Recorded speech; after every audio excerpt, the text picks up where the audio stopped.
আসসালামু আলাইকুম। আশা করি সকলে ভালো আছো। আজ আমরা শিখব যে ইংরেজিতে নেগেটিভ সেন্টেন্স আর বাংলায় নাবাদক বাক্য কিভাবে গঠন করা হয়। আমরা বাংলায় অনেক কথা বলি যে সমস্ত অর্থাৎ যে সমস্ত বাক্যের ভিতরে না থাকে সেটা হলো নাবাদক বাক্য, আর ইংরেজিতে যে সমস্ত বাক্যের ভিতরে নট যুক্ত থাকে সেটা হলো নেগেটিভ সেন্টেন্স। আমরা শিখবো যে নেগেটিভ সেন্টেন্স সহজে কিভাবে গঠন করা যায়। আমরা গত ক্লাসগুলোতে পড়েছিলাম এবং জেনেছিলাম বি ভার্ব সম্পর্কে, এবং বি ভার্ব কয়টি কি কি এগুলো পড়েছিলাম। তাহলে বি ভার্ব এবং মডাল অক্সিলারি পড়েছিলাম, can, could, shall, should, will, would, may, might, must, এগুলো পড়েছিলাম। তো আমাকে যদি নেগেটিভ করতে হয় তাহলে আমাকে সেন্টেন্সের দিকে লক্ষ্য করতে হবে যে বি ভার্ব, মডাল অক্সিলারি এইগুলো আছে কিনা।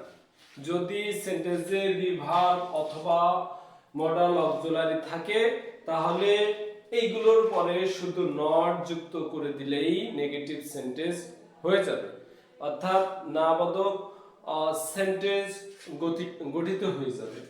যেমন আমি যদি বলি যে হি ইজ এ টিচার, সে একজন ছাত্র, সে একজন শিক্ষক, তাহলে এটাকে যদি আমি নেগেটিভ অর্থাৎ নাবাদক অর্থ প্রকাশ করতে চাই তাহলে শুধু কি হি ইজ, আমি বলছি he is not a teacher, just এতটুকু এনাফ। অর্থাৎ এই বিভাগ থাকলে অথবা অক্সিলারি মডেল থাকলে তারপরে শুধু নট যুক্ত করলেই কি হয়ে যাবে, নেগেটিভ সেন্টেন্স হয়ে যাবে। যেমন আই এম এ স্টুডেন্ট, তাহলে কি এরপরে শুধু নট যুক্ত করলেই আমি একজন স্টুডেন্ট না।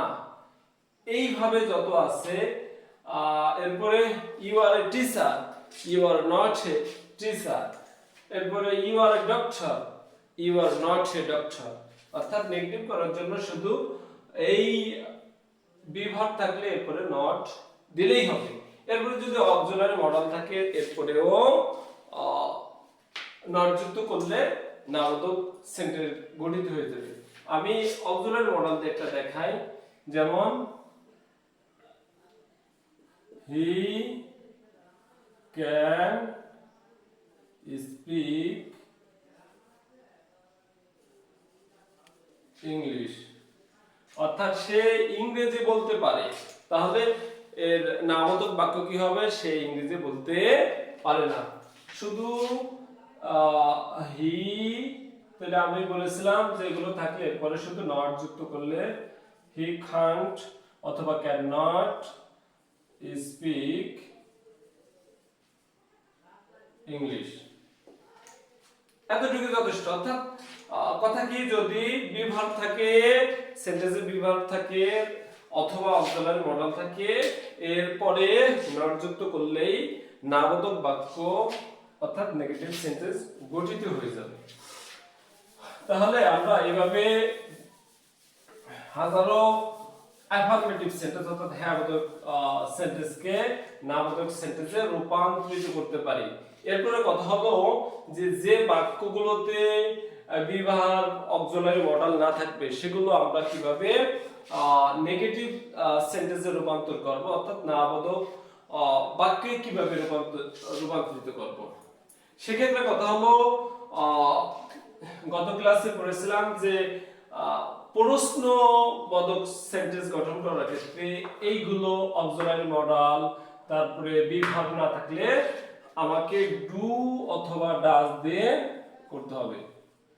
তদ্রূপভাবে যদি সেন্টেন্সে বিভাগ অক্সিলারি মডেল না থাকে তাহলে ডু নট অথবা ডাজ নট দিয়ে করতে হবে। ডু নট, ডু অথবা ডাজ নট, ডু নট অথবা ডাজ নট। এখন বলি তাহলে কথা হলো তো এগুলো না থাকলে এবার কি করতে হবে, ডু নট অথবা does not. Do not does not কোথায় বসাবো? সাবজেক্টের পরে ডু নট অথবা ডাজ নট বসিয়ে দিলেই সেটা নামবোধক বাক্য গঠিত হয়ে যাবে। যেমন আমি একটা সেন্টেন্স বলি, আমি তাকে চিনি, আমি তাকে চিনি। তাহলে এটা কি হবে? আই নো হিম, আমি তাকে চিনি। তাহলে এখানে তো বিভাগ নাই, অক্সিলারি মডেল নাই, এটাকে আমরা কোনভাবে নামবোধকে রূপান্তর করতে পারি? তাহলে আই কি হবে? ডোন্ট অথবা ডু নট নো হিম।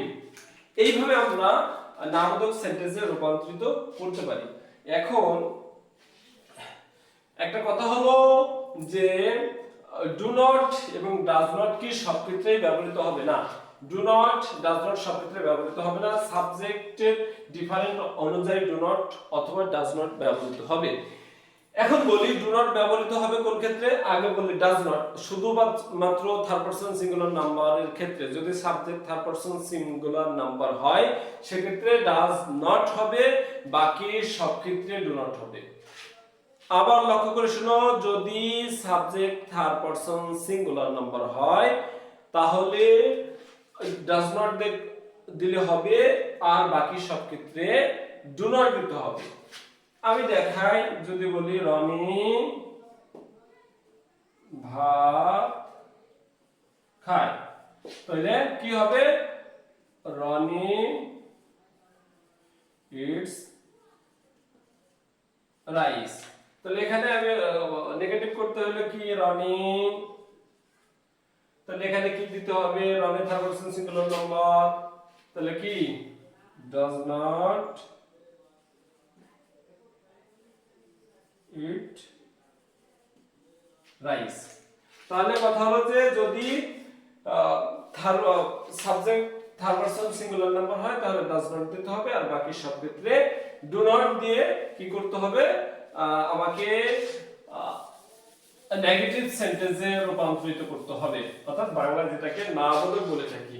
এইভাবে যদি বলি আই রাইট, তাহলে ইটা কি হবে? আই রাইট এ লেটার, আমি একটি চিঠি লিখি। আমি চিঠি লিখি না, তাহলে কি হবে?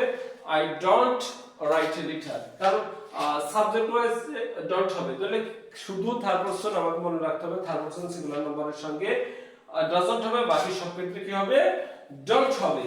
I thrice, I don't eat rice, কিন্তু আই ড্রিঙ্ক ওয়াটার, আমি পানি পান করি। আমি পানি পান করি না, ইংরেজি কি হবে? I don't drink water. এরপরে যদি বলি যে সে পানি পান করে, সে যেহেতু third person singular number, he drinks water, তাহলে কি হবে? হি ডন্ট হবে না ডাজন্ট হবে? অবশ্যই he third person singular number, এই জন্য হি ডাজন্ট ড্রিঙ্ক ওয়াটার। তাহলে আবার একটু রিক্যাপ করি, অর্থাৎ নেগেটিভ সেন্টেন্স গঠন করার ক্ষেত্রে বাংলায় নামবোধক বাক্য গঠন করতে হইলে আমাকে কি করতে হবে? যদি আমরা প্রথমে দেখতে হবে সেন্টেন্সে am is are was were অর্থাৎ বি ভার্ব এবং auxiliary model can could shall should will May might must এগুলো আছে কিনা। যদি এগুলো থাকে তাহলে এরপরে নট যুক্ত করে দিলেই আমার বাংলায় নামবোধক বাক্য পেয়ে গেলাম।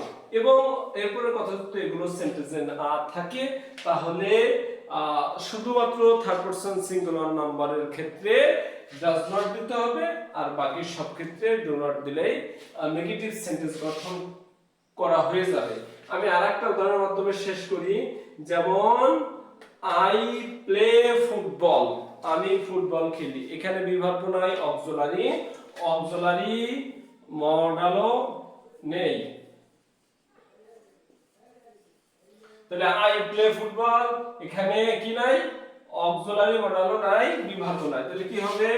I don't play football.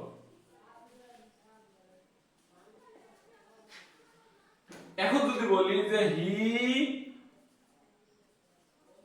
Plays football, তাহলে অবশ্যই হি তার থার্ড পারসন সিঙ্গুলার নাম্বার, এর জন্য কি হবে? হি ডাজ নট প্লে আশা করি তোমরা বুঝতে পেরেছো যে আমরা বাংলায় নেগেটিভ অর্থাৎ নামবাচক বাক্য কিভাবে গঠন করব। সকলকে ধন্যবাদ। আসসালামু আলাইকুম।